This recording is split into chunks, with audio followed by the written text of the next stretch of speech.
Hello छात्रों, सर्वोत्तम career path में आपका स्वागत है। प्रतिष्ठा के ऊपर हमने जो पहला पार्ट बनाया, कमेंट करके बताएं कैसा लगा। उसी में आगे हम नया अध्याय स्टार्ट करेंगे, उसी में नया टॉपिक स्टार्ट करेंगे इसमें कि पहले तो हमने तुलनात्मक देख लिए, प्रतिशत के बारे में सीख लिया। अब हम थोड़े से इसके ऊपर और भी कैसे प्रश्न बनते हैं वो उसके आधार पर समझेंगे। और अमूमन जो हमारा लक्ष्य है वो है भर्ती, जो कि आगामी कुछ परीक्षाओं और अभी आ रही हैं और ये मुख्यतः कई सारी परीक्षाओं में आपके काम में भी आएगा ये चैप्टर। तो ध्यान से पढ़िए, समझिए। प्रतिशत में अब तक हमने तुलनात्मक देख लिया कि भाई अगर एक की आय है दूसरे की आय से, फिर प्रतिशत में हमने बड़ी प्रतिशत भी घटाना भी सीख लिया। अब अगर प्रश्न इस प्रकार से आए, जैसे कि क्वेश्चन के माध्यम से समझते हैं सारा टॉपिक कि किसी संख्या को 3/5 के स्थान पर 3/5 के स्थान पर 4/6 से या 5/6 से गुणा कर दी जाए तो प्रतिशत त्रुटि बताइए।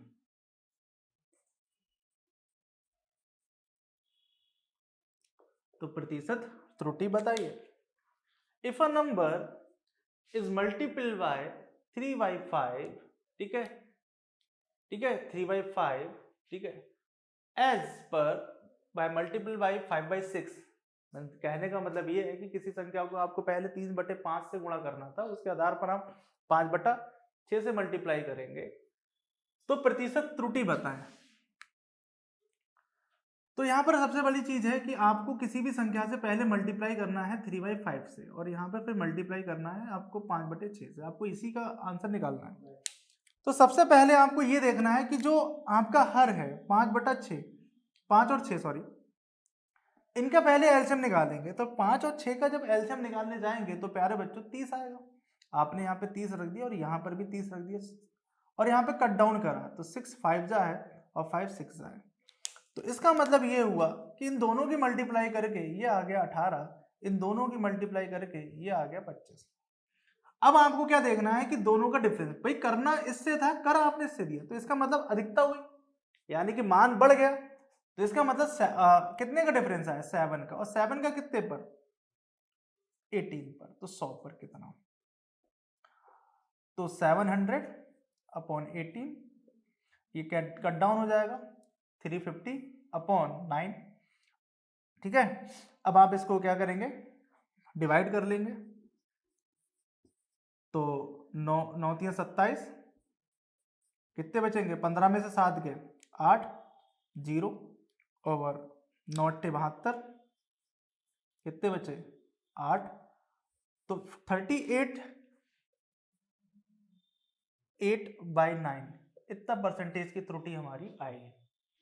बात समझ पा रहे हैं? क्लियर? इसी तर्ज पर अगर मैं एक प्रश्न ऐसे लिखूं कि किसी संख्या को 3/4 के स्थान पर 3/4 के स्थान पर या 3/4 से गुणा करने के बजाय से गुणा करने के स्थान पर एक छात्र उस संख्या को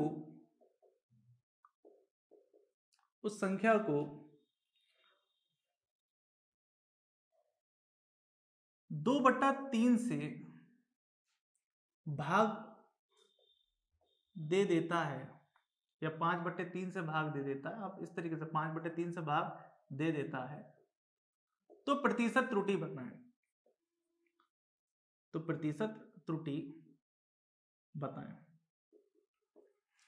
if any number is multiple by 3/4, then a student that number divided by 5/3, then find the percentage error। कितनी प्रतिशत त्रुटि आएगी? आपने क्या करना था, किसी संख्या को पहले मल्टीप्लाई करना था 3/4 से। धोखेबाज या किसी बस आपने उस संख्या को आपने क्या करा, 5/3 से डिवाइड कर दिया, ये तो करा। तो आपको पता है हमने बेसिक कंडीशन में पढ़ा था, ये 3 ऊपर चला जाएगा, इसका मतलब ये कंडीशन आ जाएगी 3/5। अब आपको सॉल्व है, ये कहीं ना कहीं इसी तरीके से दिखने लगा। अब आपको क्या करना है, 4 और 5 इन दोनों का लेना है एलसीएम, और ये होता है 20। तो 20 आपको यहां भी रख देना है, 20 आपको यहां भी रख देना है और सॉल्व कर लेना है। भाई 4 से काटेंगे 5 तो 5 तियां 15, फिर 5 से काटेंगे 4 तो 4 तियां 12। डिफरेंस कितने का आ जाएगा, 3 का। 3 का कितने पर, 15 पे, तो 100 पर कितना। इसका मतलब 3 पंजे 15, 5 से काटेंगे तो 20% की आपकी त्रुटि आएगी। तो आप इस प्रकार से सॉल्व कर सकते हैं कि किस प्रकार से आपके क्वेश्चन होते हैं। कुछ और क्वेश्चन देखते हैं इसके आधार पर कि और कौन से क्वेश्चन बनेंगे प्रतिशत में, ठीक है। और अमूमन काफी क्वेश्चन आते हैं, ठीक है। तो कुछ प्रश्न और देखते हैं प्यारे बच्चों। यहां पर अब हमें देखना है अगर यहां पर कुछ क्वेश्चन ऐसे आएंगे कि यदि चीनी के मूल्य, ये चीनी हो सकता है, चावल हो सकता है, यदि चीनी के मूल्य में 10% की वृद्धि हुई हो तो एक परिवार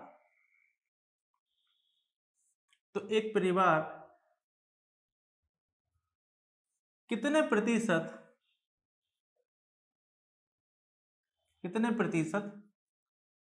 खपत कम कर देगा।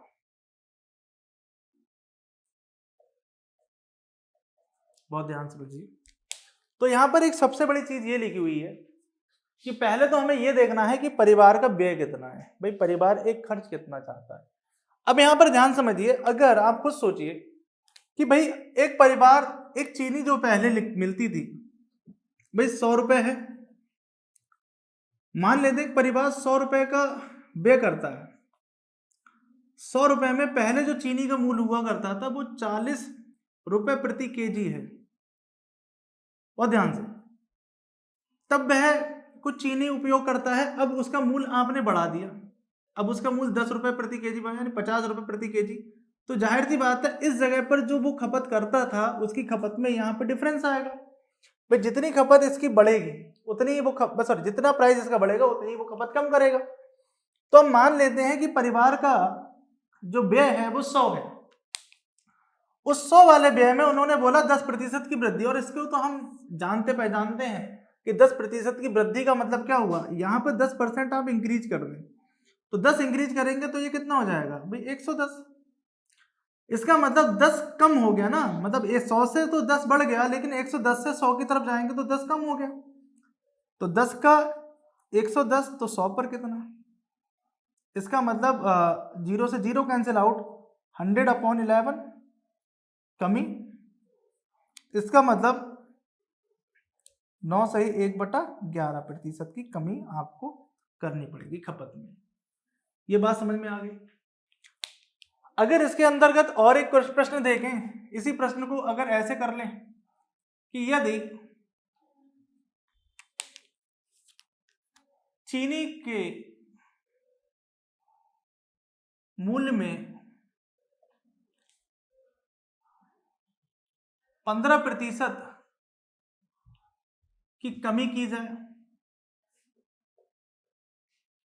जिससे एक परिवार, अब चीनी का मूल्य कम हो चुका है, तो चीनी का मूल्य कम हो चुका है तो इस प्रकार से अब खपत ज्यादा बढ़ जाएगी। अगर किसी भी चीज के दाम कम हो गए तो आप ज्यादा उसको खरीदने जाएंगे, तो जिससे एक परिवार कितने प्रतिशत खपत बढ़ा देगा, कितने प्रतिशत खपत बढ़ा देगा। तो इस हिसाब में क्या करेंगे, हमें पता है एक परिवार का व्यय कितना है 100, उस 100 में 15 की कमी हो गई है, भाई 15% की कमी हो चुकी है, तो उतने ही प्रतिशत कम हो जाएगी। तो 15% कम हुई तो कितने हो जाएंगे भाई, 85 हो गई। भाई 100 पे 15 की कमी हुई तो 85 हो गई। तो जाहिर सी बात है इतना ही अब बढ़ा दी होगा, 85 से 100 ज्यादा हो गए। यहाँ पर 110 से 100 कम थे इसलिए माइनस लिए, तो यहाँ पर 15, और 15 का कितने पर, 85 पर। तो 100 पर कितना भाई, 5 से 5 या 15, 5 एकम 5 और 5 सत्ते 35, तो 300/17, ठीक है, 300/17। अब इसको सॉल्व कर लेंगे, यानी कि यहां पर क्या होगा, कितने प्रतिशत खपत बढ़ा देगा, इसका मतलब वृद्धि। तो यहां पर 300/17 हो गया, इसका मतलब क्या हुआ, 300/17 का मतलब ये है, यहां पे इसको डिवाइड करिए,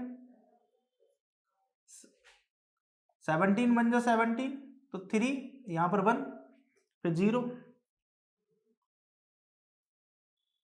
17 सत्ते 119, ठीक है। तो यहां पर कितना बचेगा 1, ठीक है, यहां पर 2 में से 1 जाएगा तो 1, तो इसका मतलब 17, 11/17 इतने प्रतिशत की कमी आएगी। इसी आधार पर एक प्रश्न और देखते हैं, काफी इंपॉर्टेंट प्रश्न है जो कि आते हैं, काफी आते हैं आपके एग्जाम में। प्रश्न में यह बोला गया है, बहुत ध्यान समझिए, क्या कि यदि चीनी के मूल्य में 20% की वृद्धि होती है तो एक परिवार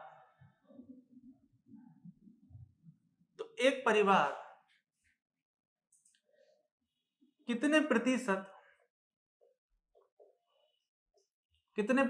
खपत को कम कर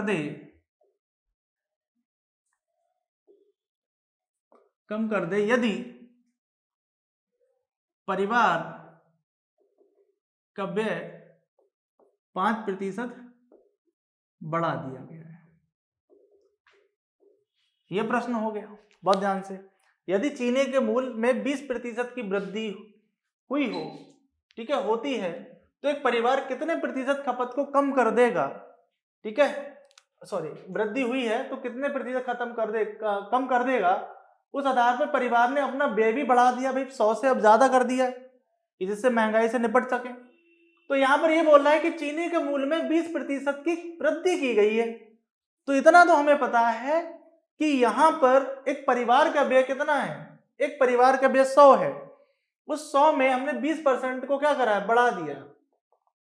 अगर 20% को बढ़ा दिया इसका मतलब कितना हो गया, 120। अब ये 100 पर नहीं लेना है उसने, ये तो व्यय है ना। अब उस परिवार ने अपना व्यय को बढ़ा दिया, अब उस परिवार ने अपना व्यय बढ़ाकर 5% ज्यादा कर दिया है, इसका मतलब अब उसका व्यय कितना हो गया, 105 हो गया है। आपको उसका कितना हो गया, 105। तो अब क्या है, ये कितना कम होगा 105 से, भाई 15 ही तो कम रहा, कितना रहा, 15 ही तो कम रहा भाई। 105 इससे करते तो 20 कम रहता, तो यहां पर 15 कम रहा, 15, ठीक है, 15 माइनस होगा तो 15 का कितने पर, 120 पर, तो 100 पर कितना, ठीक है। अब 15 का जब आप टेबल करेंगे तो 3 से पहले कट कर लें या 5 से कर लें, 5 या 15, ठीक है, या 3 से कर लें, 3 पंजे 15 और 3 चौक 12, 5 से फिर काट लें 1 और 8। देखिए आपको गलती नहीं करनी है, फिर 100 को 8 से काटेंगे तो यहां पर कितने बचेंगे, 50, और यहाँ पे 4, फिर यहाँ पर काटेंगे तो 25, और यहाँ पर कितने बचेंगे, 2। तो इसीलिए आंसर आपका हो जाएगा 12 से 1/2% की कमी। इस प्रकार से आपका आंसर हो जाएगा। मेरी बात समझ पाए या नहीं।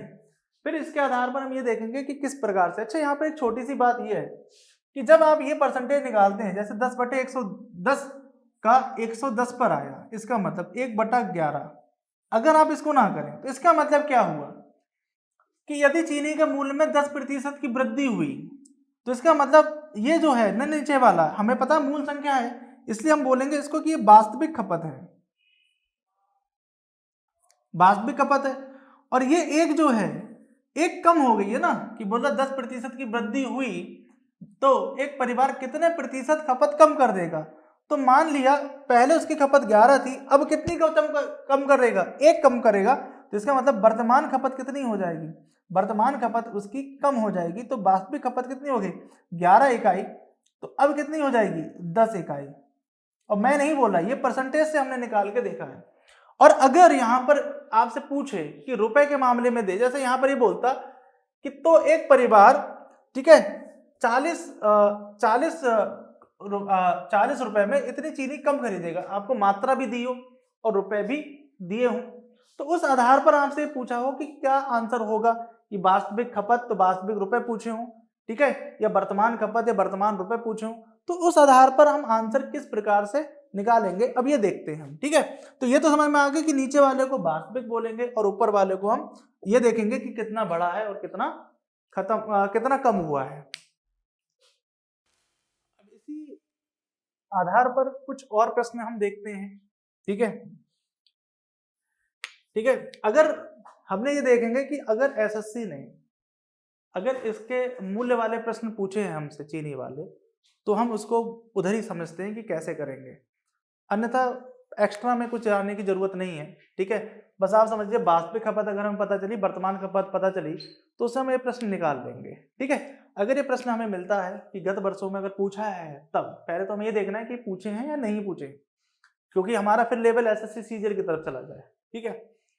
अब यहां पर ध्यान से समझते हैं कि अगर कर पर आधारित प्रश्न आ जाए, कभी कर पर आधारित प्रश्न आ जाए, तो कर पर आधारित प्रश्न हो, कर पर आधारित हो, तो पहले समझ लीजिए आपकी कोई भी आय होगी, आय का मतलब इनकम, उस पर टैक्स लगेगा, यानी कि कर, जो आयकर होगा या फिर बोलेंगे, ठीक है, टैक्स लगेगा। तो अब आय में से कर गया तो आपके पास जो आएगी वो शुद्ध आय आएगी, यानी कि नेट इनकम। ऐसे समझ लीजिए जैसे आपके पास 100 रुपए हैं, 100 रुपए पे 10 रुपए का टैक्स लगा, तो आपके पास बचे कितने 90। बात समझ गए। अब आगे ऐसे समझ लीजिए कि अगर आपने इसमें 5 रुपए बढ़ाए हों, मतलब 15 टैक्स हो गया, तो उस आधार पर ये 15 हो गया तो ये 85 हो गया, भाई 5 की उतनी कमी हो गई, भाई यहां 5 बढ़ाए हैं तो 5 की कमी हो गई, इस बात को समझ लीजिए। तो इसका मतलब यहां पर 15 हो गया। अगर आपने 5 कम किए हैं, यानी कि 5 कम किए हैं, तो ये 5 है तो ये 5 बढ़ गया होगा, प्लस के 5, तो ये 95 हो गया होगा। तब आप कहेंगे तो क्या, तो देखिए ध्यान से देखिए, जितनी राशि यहां बढ़ रही है उतनी राशि यहां पर कम हो रही है, इसका मतलब सीधा सीधा संबंध होता है, ठीक है। तो इसका मतलब ये है, अगर हम प्रतिशत के मात्रा में देखें कि प्रतिशत कितना होता है, जैसे 5 का हम 10 पर देख लें कि 5 का 10 पर तो 100 पर कितना, तो 10 से 10 दहाम 50% ये आ जाएगा, ठीक है। अब इसी तरीके से हम 95 का किस पर देखें, सॉरी 5 का 90 पे देखें, ठीक है, 5 का 90 पे देखें तो 100 पर देखें, तो ये वो वाली कंडीशन नहीं आ रही है। जब आप 5 से काटेंगे, ठीक है, 18 हो जाएगा, और 18 के बाद में ये 9 हो जाएगा, और ये आपका 50 हो जाएगा, तो 5/9%। तो देखिए दोनों डिफरेंट है, दोनों परसेंटेज डिफरेंट है। तो मैं ये बोल सकता हूं, लेकिन परिमाण बराबर है, तो मैं ये बोल सकता हूं कि आयकर में अगर x% है, आयकर का x% शुद्ध आय के 22% के बराबर होगा। इस तरीके से आप चीजों को समझ लीजिए, शुद्ध आय और आयकर और शुद्ध आय को जब मिला देंगे, अगर इन दोनों को हम मिला देंगे तो हमारे पास आय आ जाती है। तो प्रश्न किस प्रकार से बनेगा, इस तरीके से समझिए कि एक बढ़ेगा तो एक घटेगा, अगर ये बढ़ रहा है तो ये घटेगा, तो भाषा में बोलेंगे कि यदि किसी आय पर 15% आयकर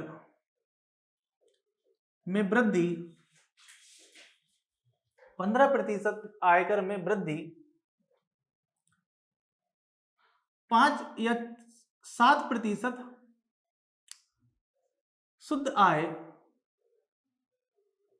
में कमी के बराबर है,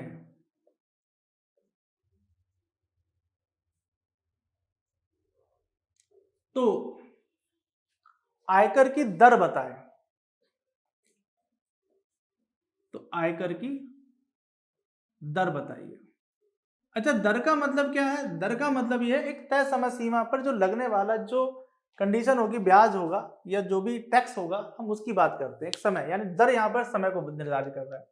तो यहाँ पर एक चीज बोलिए कि 15% जो आय में वृद्धि हुई है वो 7% शुद्ध आय में कमी। तो एक चीज क्लियर होगी, यहाँ पे वृद्धि है तो यहाँ पर एक कमी है। तो 15% यहाँ पर हम बोल सकते हैं कि टैक्स टी बराबर है 7% नेट इनकम के। इस बात को समझिए। अब क्या करेंगे, इस नेट इनकम को नीचे ले लीजिए, टी अपॉन नेट इनकम बराबर 7% अपॉन 15%। अब ये तो कैंसिल आउट हो गया, तो ये हो गया 7/15। इसका मतलब ये हुआ कि अब हमारी जो टैक्स है उसकी वैल्यू कितनी आ गई 7, नेट इनकम की वैल्यू कितनी होगी 15। अगर हम दोनों को जोड़ दें तो 15 और 7 हो जाते हैं 22। तो इनकम हमारी कितनी हो जाएगी, यानी कि आय कितनी हो जाएगी 7, सॉरी इनकम हो जाएगी हमारी 22। तो इसका मतलब है कि टैक्स कितना इनकम पर लगा, ये आयकर की दर होगी ना भाई। आयकर की अगर दर निकालनी है कि आयकर की दर बताइए, तो हमें आयकर की दर का मतलब यह है कि कितना टैक्स लगा, कितने पर, इनकम पर, वो हमें बताना है। ये आंसर। तो टी का मतलब हुआ कितना 7 और हमें कितने बताना 22 पर, तो 100 पर कितना। अगर मैं इसको काटूं तो 11 और इसको काटे तो 50, और ये 5 सत्ते होते हैं 35 और 11, तो इसका मतलब 350 और 11 से 11 3 33, तो यहाँ पे बचेंगे 2, 11 कम 11 तो ये बचेंगे 9, तो 31 सही 9/11%। ये हमारा आंसर आ जाएगा, ये हमारी आयकर की दर होगी। मेरी बात समझ पा रहे हैं? तो ये हमारे कर पर आधारित प्रश्न है। तो यहाँ पर चीजों को बहुत भली भांति समझ लीजिए। यहाँ पर ये जो बोला गया है उस चीज को हमने क्या करा है कि यदि किसी आय पर 15% आयकर में वृद्धि, तो यहाँ पर ये चीज जरूर देखना है कि दोनों जगह पर नहीं हो सकता। यहाँ वृद्धि है तो यहाँ वृद्धि नहीं हो सकता, या यहाँ कमी है तो यहाँ कमी नहीं हो सकता। ठीक है, इस आधार पर कुछ और प्रश्न देखते हैं, क्या और प्रश्न आते हैं इसमें। अब यहाँ पर कुछ क्वेश्चन ये देखते हैं कि अगर सोचिए कि किसी भी राशि पर पहले आपने 10% इंक्रीज कर दिया, फिर उस राशि पर जो बढ़ी हुई है फिर उस पर आपने 10% घटा दिया। तो अमूमन क्या करते हैं कई लोग इस प्रश्न का आंसर देने के लिए एक फॉर्मूला बना देते हैं कि भाई 2 परसेंटेज आपके पास है, एक 10% है और एक 10 दूसरी ये वाली परसेंटेज है। तो इस आधार पर हमें ये देखना है, यहाँ पे 10% है और यहाँ पर माइनस के 10% है। तो मान लेते हैं भाई राशि 100 थी, तो जब आप इस पर 10% बढ़ाएंगे तो ये 110 हो जाएगी। अब फिर आप जब इस पर 10% की कमी करेंगे तो ये 99 हो जाएगी। तो पहले वाले से तो एक कम ही हुई है, तो 1 का 100 पर, तो 100 पर कितना, तो इसका मतलब 1% की कमी। ठीक है, अब आप बोल रहे होंगे कि सर हो सकता है, तो आप 20% के साथ में कर लो। तो आपने पहले 20%, चलो हमने मान लेते हैं कि ये देखते हैं कि इतनी राशि को पहले कम करते हैं कि 10% कम कर दिए पहले और बाद में 10% बढ़ा दिया। इसका मतलब ये है कि पहले 100 थी, अब इस 100 से आपने पहले 10% कम करा तो ये 90 हो गया। अब इस 90 पर आपने जब 10% बढ़ाया होगा तो ये फिर 99 हो गया।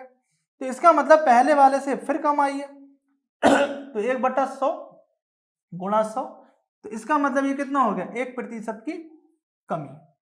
तो इसका मतलब चाहे पहले आप बढ़ाइए चाहे पहले कम करिए, उसमें आनी 1% की कमी ही है। लेकिन एक चीज है, ये वैल्यू पहले समान होनी जरूरी है। ये वैल्यू अगर समान नहीं हो रही है तब आपका आंसर गलत आएगा। ठीक है, इस बात को समझिए।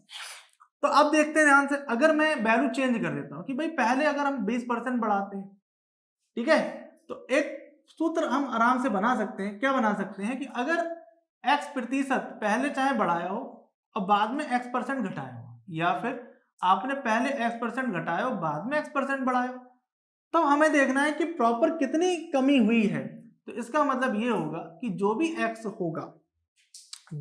होगा उस x का पहले स्क्वायर कर दीजिए और 100 ये कर दीजिए, तो यहाँ पे प्रतिशत की कमी लिख दीजिए, क्योंकि दोनों केस में कमी ही होगी।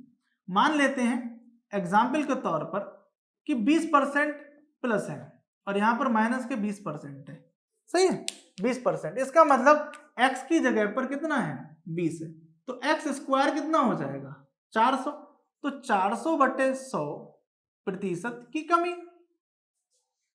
भाई 400 जो कट करोगे तो इसका मतलब 4% की कमी हो गई। इस चीज को समझिए। अब इसी आधार पर क्या प्रश्न है, इस आधार पर अगर ये बोलता है कि पहले अगर 20% बढ़ा दिया हो, बाद में 10% कम कर दिया हो, तब थोड़ा सा आंसर आपका डिफरेंट आएगा। अब ये वाला आंसर नहीं होगा, इस बात को समझिए। ये वाला आंसर आपका नहीं होगा कि पहले 20% है, बाद में 10% की कमी हो गई। तब इस प्रश्न को किस प्रकार से करेंगे कि भाई 100% है, 100 में आपने पहले 20% बढ़ा दिया है, तो ये हो गया 120। अब 120 पर आपको 10% कम करना है। 120 पर 10% कम करना है, तो आपने इसको कर दिया, तो 120 में से कितना हो गया 112। तो 120 में से 12 जाएंगे तो कितने बचेंगे 108। इसका मतलब 10% कम करने पर ये आ गया 108। तो डिफरेंस कितने का है, अब ये बढ़ गया, देखिए यहाँ पे ये बढ़ गया, लेकिन ये जब एक समान था तब कमी आ रही थी, लेकिन यहाँ पर ये बढ़ गया कितना 8। अब 8 का कितने पर 100 पर, तो 100 पर कितना, तो इसका मतलब 8% की वृद्धि। ऐसा नहीं है कि हर बार आंसर समान आएगा।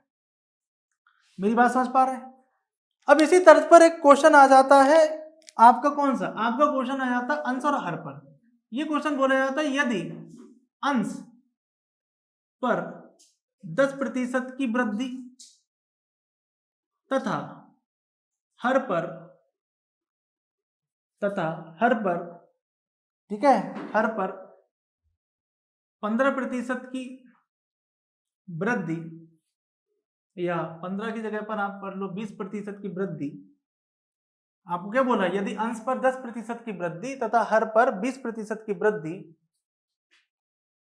3/4 के समान है, तो भिन्न ज्ञात करें।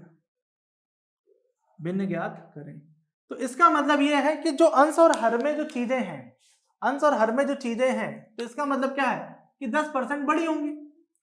तो 10% बड़ी होंगी तो 100 पर ही तो बड़ी होंगी 10%। अगर कम हुई होंगी तो इसी पर कम हुई होंगी। तो 10% बड़ी होंगी तो ये 110 हो गई होंगी। अगर 100 पर अगर 20% बड़ी है तो 120 हो गई होंगी। यही तो कंडीशन है। तो अब हम क्या करेंगे भाई, हमें पता है न्यूमरेटर और डिनोमिनेटर होता है। अब इसमें बोला कि इस पर 10% बढ़ा है, तो इसका मतलब 110 हो गया। अब इस पर डी पर एक, तो 120 हो गया। अब ये बराबर है 3/4 के। तो नई भिन्न हमसे पूछी है कि तो भिन्न कौन सी होगी, तो 0 से 0 कैंसिल आउट हो गया भाई, ठीक है। अब 4 से डायरेक्ट काट सकते हो, 3 चाहे ऊपर लेकर काट देते, तो न्यूमरेटर अपॉन डिनोमिनेटर गुणा 11/3 बराबर 3/1। तो अभी 3 ऊपर इसके साथ जाएगा और ये इसके नीचे जाएगा, तो n/d बराबर कितना हो जाएगा 9/11। तो नई भिन्न हमारी 9/11 होगी। इस बात को समझिए कि 9/11 होगी भिन्न हमारी, ठीक है। क्योंकि उसमें हमसे ये बोला है कि यदि अंश पर 10% वृद्धि हो और हर पर 20% की वृद्धि हो, तो भिन्न वृद्धि हो तो यह 3/4 के समान है। तो भिन्न ज्ञात करें, तो यह बोलेगा नई भिन्न ज्ञात करें, या ठीक है, इस प्रकार से आपको चीजें बोलेंगे। अब इस आधार पर कुछ प्रश्न और देखते हैं जो चुनावों पे आधारित होंगे, ठीक है, जो चुनावों पे थोड़े से आधारित होंगे। अब इस आधार पे कुछ चुनाव के प्रश्न देखते हैं। भाई देखो, अगर चुनाव होता है तो रिसेंटली अभी आपने देखा होगा कि हिमाचल प्रदेश और पंजाब में इलेक्शन हुए हैं, ठीक है। तो एक करंट अफेयर्स का क्वेश्चन बन जाता है कि हिमाचल प्रदेश के नवनियुक्त मुख्यमंत्री कौन है, तो सुखविंदर सुक्खू। और जो गुजरात में जो इलेक्शन हुए तो उसके मुख्यमंत्री अब कौन बनेंगे, ठीक है, चीफ मिनिस्टर, तो भूपेंद्र पटेल। ये तो चीजें ठीक है, जीएस की पार्ट है, लेकिन चुनाव की कंडीशन क्या है। देखो, चुनाव दो कंटेंडर के बीच में होगा, एक जीतेगा और एक हारेगा। और यहां पर यह बोला जाता है कि जीतने वाला प्रत्याशी, शब्दों को सुनिएगा, जीतने वाला प्रत्याशी वैध मतों का यानी कि बैलेट वोटिंग का इतने प्रतिशत प्राप्त करता है। तो यहां पर ये तो कुल कितने पंजीकृत हैं, तो होता क्या है कि कोई भी मतदान होता है तो एक पंजीकृत सूची होती है या पंजीकृत मतदाता होते हैं, पंजीकृत मतदाता यानी कि रजिस्टर्ड वोटर, ठीक है। अब मान लेते हैं रजिस्टर्ड वोटर जो हैं वो 100 हैं, मतलब इतने सबका नाम होगा इसमें, यानी कि जो वोट डालने के लिए लेवल है उनकी जो वो टोटल कितने हैं, 100 हैं जिनका सूची में नाम है। अब मान लेते हैं इन 100 का 10% अवैध है या 10% लोगों ने वोट नहीं डाला, 10% लोगों ने वोटिंग नहीं की, वोटिंग नहीं की। तो जब 10% वोटिंग ने वोटिंग नहीं की तो वोटिंग हुई कितनी भाई, वोटिंग हुई कितनी, वोटिंग हुई हमारी कितनी 90%, भाई 90 इकाई हुई भाई इकाई, और यहां पर कितनी हो गई 90 इकाई। अब वोटिंग हमारी जब 90 इकाई हुई, अब इसमें भी हमें यह पता चलता है कि 11 सही 1/9%, 11 सही 1/9% वोट अवैध घोषित हुए, वोट जो है वो अवैध घोषित हुए। तो सबसे पहले हमारा ये सौभाग्य, मतलब सबसे पहले हमारा ये कर्तव्य बनता है कि पहले हम इसे हल करें। तो 11 9 यानी 1/9 बनेगा, 11 9 99 और 100 यानी कि, और इससे 1/9 यानी कि इतनी वोटिंग का 1/9, 90 का 1/9 हमारा क्या हो गया, अवैध घोषित हो गया। तो इसका मतलब 10 वोटिंग अवैध घोषित हुए। तो इसका मतलब वैध वोटिंग हुई कितनी, तो अवैध हमारे कितने हो गए, अवैध हो गए हमारे कितने 10 वोट या 10 इकाई बोल सकते हैं। तो इसका मतलब वैध मत हुए कितने, वैध मत हुए कितने, वैलिड वोटिंग कितनी हुई 80 इकाई की। अब प्रश्न बोलेगा क्या कि वैध मतों का, ये शब्द होगा यहां पर लिखा हुआ कि वैध मतों का, ये शब्द लिखा होगा वैध मतों का, तो ये वर्ड लिखा होगा वैध मतों का जीतने वाला प्रत्याशी, जीतने वाला प्रत्याशी, जीतने वाला प्रत्याशी, ठीक है, जीतने वाला प्रत्याशी 60% 60% मत प्राप्त करता है। तो इसका मतलब क्या है, इसके पास 60% है, तो हारने वाले के पास कितने होंगे भाई, हारने वाले के पास 40% वोट होंगे। तो वैध मतों का जीतने वाला प्रत्याशी 60% मत प्राप्त करता है तथा हारने वाले से, हारने वाले से या जीतने वाले या हारने वाले से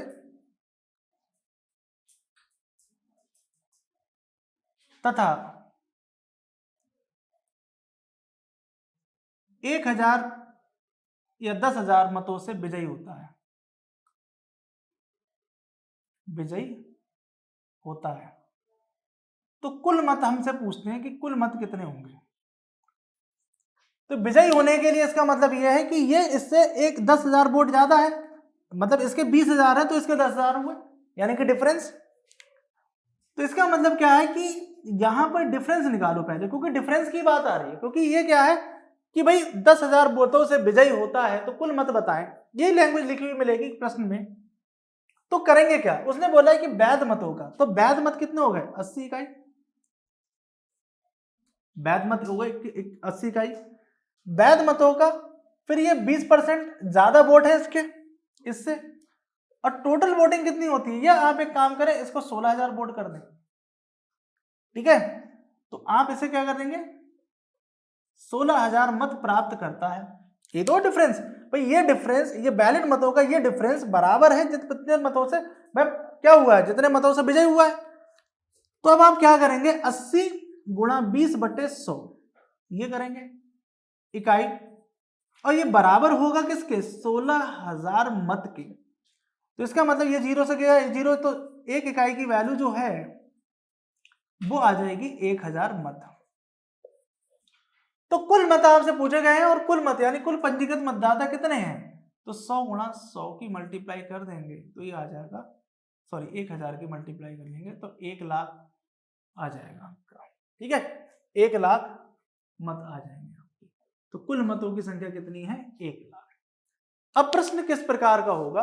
इस प्रकार का बना होगा। इसी प्रश्न को अगर मुझे लैंग्वेज में लिखना हो तो लैंग्वेज क्या होगी? और लैंग्वेज अगर इस बार को समझ गए कि तुल पंजीकृत मतदाता इतने हैं, इतने प्रतिशत लोगों ने वोट नहीं डाला, ठीक है, इतने लोग अवैध घोषित हुए, ठीक है। अगर हम मान लेते हैं हमने सबने वोटिंग की है, ऐसे 2 मतदाता एक चुनाव में हिस्सा लेते हैं,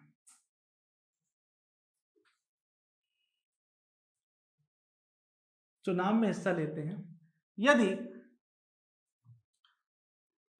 20% या 10% जो भी रखें, यदि 10% वोट अवैध घोषित हुए, अवैध घोषित हुए, तो जीतने वाला प्रत्याशी वैध मतों का,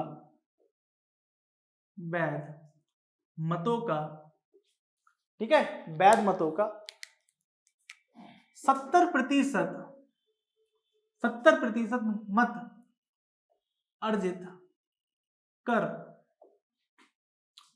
70% मत अर्जित कर, बाद में हम देख लेंगे कि 5600 मतों से विजयी होता है, मतों से विजयी होता है, या यहां पे लिख लो 6300, तो चेंज कर सकते हैं हम, तो वो क्वेश्चन बना रहे हैं, मतों से विजयी होता है। तो कुल मतों की संख्या बताएं, कुल मतों की संख्या बताइए। तो कुल मतों की संख्या हमें बताना है, तो हमें पहले यही करना है कि पंजीकृत यानी कुल मतदाता कितने हैं। तो कुल मतदाता हमने मान लिए 100 है, 100 इकाई है। अवैध कितने हुए? अवैध 10% हुए, तो इसका मतलब अवैध 10 इकाई हो गए। तो वैध कितने हुए? वैध मत हो गए बेटा हमारे कितने? 90 इकाई।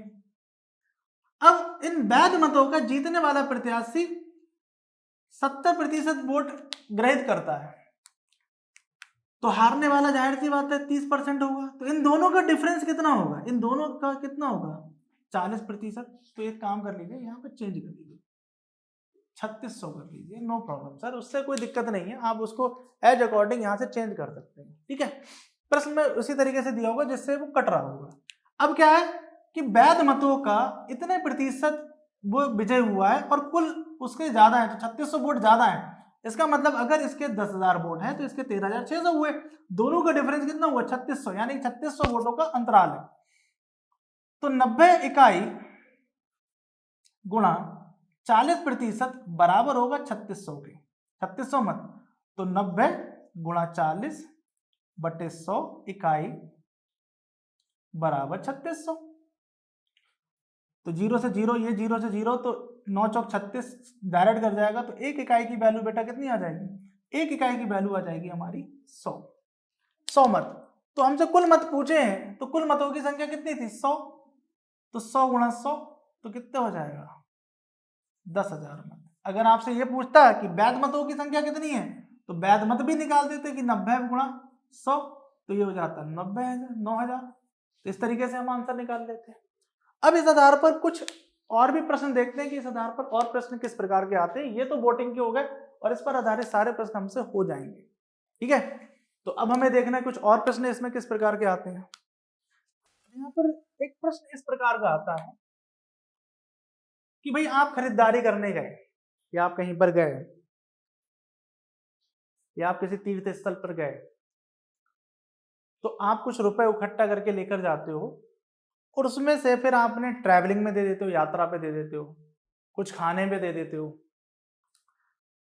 कुछ मतलब पानी पीने में या मनोरंजन आपने कुछ, ठीक है, खेल खेला उसमें दे दिए। बाद में कुछ पैसे आपके बचते हैं। अब वो जो पैसे बचते हैं उस आधार पर आप किसी को बोलते हो कि मेरे पास इतना अमाउंट बचा है, तो क्या आप उस बचे हुए पैसे के आधार पर ये बता सकते हैं कि कुल कितने रुपए वो लेकर गया होगा? समझे? इस आधार पर अब प्रश्न बनते हैं प्रतिशत के ऊपर। देखिए क्या कि जो हमारे मिस्टर फुसफुस हैं,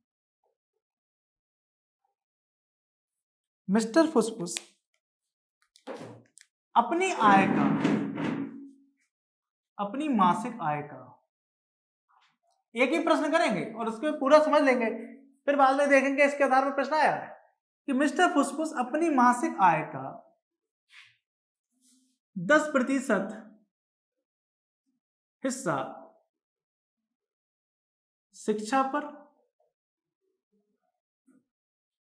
20%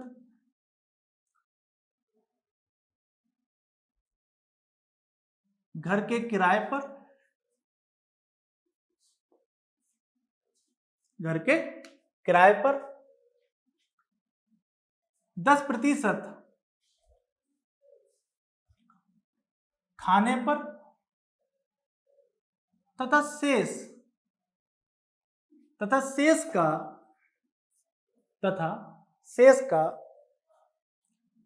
10% मनोरंजन व 20% खेल कूद पर खर्च करता है, तो उसके पास हम मान लेते हैं, बाद में चेंज भी कर सकते हैं, 100 रुपए बचते हैं। इसको हम चेंज भी कर सकते हैं जैसा हमारा प्रश्न में कटने के लिए आएगा। तो उसकी मासिक आय बताएं, तो उसकी मासिक आय बताएं। यानी कि मिस्टर फुसफुस जो एक्सपेंडिचर है उनका, उनकी मासिक आय का, उनकी जो मंथली इनकम है 10% जो है वो शिक्षा पर, 20% घर के किराए पर, 10% खाने पर, तो जो उसके इनको खर्च करने के बाद जो शेष बचा, उस शेष में से भी 10% मनोरंजन पर, 20% खेलकूद पर खर्च करता है, उसके बाद 100 रुपए बचते हैं। और इसको हम चेंज कर सकते हैं। तो हम क्या मान लेते हैं? हम मान लेते हैं कि मिस्टर फुसफुस जो हैं वो 100 इकाई रुपया कमाते हैं, हम मान लेते हैं। अब इस 100 इकाई में से हम ये देखते हैं कि 100 इकाई में से उन्होंने क्या करा कि भाई शिक्षा पर यानी कि एजुकेशन पर उन्होंने 10% रुपए दे दिया। फिर उसके बाद फिर रेंट पर उन्होंने रुपए दे दिया कितना, ठीक है, 20%। फिर उसी का उन्होंने खाने पर यानी कि फूड पर भी रुपया दिया है, कितना, 10%। तो टोटल ये मिलकर हमारा बनता है 40%। इस 40% यानी कि 100 में से इतना गया तो बचा कितना भाई, बचा आपके पास कितना, जो शेष बचा वो शेष हमारे पास 40 जाकर 60 इकाई बचा। अब इस शेष का भी उसने 10% मनोरंजन पर कर दिया, यानी कि एंटरटेनमेंट पे कर दिया 10%, ठीक है। अब और 20% स्पोर्ट्स पर खर्च कर दिया, ठीक है। अब उसके पास जो है कितना बचता है, तो भाई 30% यहां खर्च कर दिया, तो इसका मतलब उसके पास 70% बचता है। तो जाहिर सी बात है इसका ही तो 70% बचा है उसके पास। भाई यहां पर हम अब चेंज कर सकते हैं कि 4200 रुपए उसके पास बचते हैं। तो इसका मतलब ये जो है वो बचत के रुपए तो है उसके पास। तो इतना सब कुछ करने के बाद उसके पास 70% पैसा बच जाता है शेष का। तो शेष का आपका कितना रुपया बच गया, 70%, किसके बराबर है, 4200 रुपए के बराबर। तो 60 गुणा 70/100 इकाई बराबर हो गए हमारे कितने, 4200 रुपए। 0 से 0, 0 से 0, तो यानी कि 42 इकाई बराबर हो गए हमारे 4200 रुपए। इसका मतलब एक इकाई बराबर कितने हो गए बेटा, एक इकाई बराबर होगा 100 रुपए। तो इसलिए हमारा ध्यान समझिए, तो मिस्टर फुसफुस के पास कितनी मासिक आय है, तो मासिक आय इनकी हो गई अपनी कितनी भाई, 100 रुपए तो थी ऑलरेडी, 100 ऑलरेडी आई है, इसका मतलब ये 10,000 रुपए कमा रहे हैं। इस आधार पर आपके सारे प्रश्न हो जाएंगे। बहुत ध्यान समझ लीजिए, कि मासिक आय का 10% शिक्षा पर दिया है, 20% घर पर दिया है और 10% खाने पर। ये टोटल जो हटाने के बाद ये 40 इकाई उन्होंने खर्च कर दी 100 में से, तो बची कितनी? 60 इकाई। उस 60 इकाई का जो बचा हुआ है बेटा, क्या हो रहा, 60 इकाई का जो बचा हुआ है वो बेसिकली क्या है कि 10% एंटरटेनमेंट में, मनोरंजन पर, 20% जो है वो उन्होंने स्पोर्ट्स पर खर्च कर दिया। इसका मतलब ये टोटल 30% खर्च कर दिया। अब इसका मतलब इस 60 को आप 100% कैलकुलेट कर रहे हो, तो 60 में से 100% मतलब 100% में से 30% कर दिया तो बचा कितना? 70%। तो ये बचत जो है वो इसी की तो है, शेष की। तो शेष का 70% बराबर होगा जो बचत की राशि है, कितने? 4200 रुपए। और इस तरीके से आपका आंसर आ सकता है। कुछ टॉपिक अगर आपको लगता है कि जो है, क्योंकि अभी हम इसके प्रीवियस ईयर के प्रश्न देखेंगे, उस आधार पर देखेंगे कि कौन कौन से और टॉपिक इसने पूछे हैं, इस आधार पर हम और आगे बढ़ेंगे। ठीक है, कमेंट करिए और बताइए किस प्रकार से आपको लगा और कैसे आपको हमारे लेक्चर लग रहे हैं। सर शेयर करते रहिए ज़्यादा से ज़्यादा, सब्सक्राइब करिए, क्योंकि मुख्यतः कई सारे बच्चों को प्रश्न पढ़ने में दिक्कत है और कई सारे बच्चों का बेसिक क्लियर नहीं है, और हमारा जो लेवल है वो बेसिक से एडवांस है। तभी तो आपके वर्दी चढ़ेगी और तभी तो आप बनेंगे सर्वोत्तम। इसलिए सर्वोत्तम करियर पाथ के साथ जुड़े रहें। धन्यवाद।